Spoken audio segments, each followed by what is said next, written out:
కౌంటర్లో మెయిన్ అవి పునుగండి. పునుగు చక్కగా. ఇది వచ్చేసి వడ అనమాట. ఇది వచ్చేసేసి మైసూర్ బజ్జీనండి.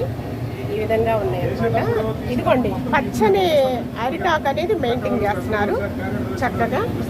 ఇదిగోండి ఇది వచ్చేసి పూరి కూర ఒకటి. ఇదేమో పల్లి చట్నీనండి. ఇదేమో టమాటా చట్నీ అనమాట. ఇదేమో హోమ్మేడ్ తయారు చేసిన కారప్పొడి అండి.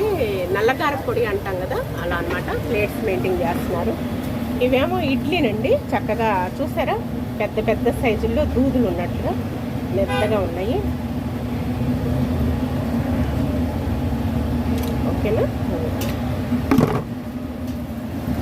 ఇదిగోండి మెయిన్ అరిటాకు మెయింటైన్ చేస్తున్నారు. పచ్చని అరిటాకు మీద మన టిఫిన్స్ అన్నీ కూడా రెడీ అవైలబుల్గా ఉంటాయి అన్నమాట. ఈ కౌంటర్ ఇలా ఉంటుంది. ఈ విధంగా స్టీల్ ప్లేట్స్లో పెట్టేసి ఈ విధంగా తయారు చేస్తారనమాట ఈ కౌంటర్.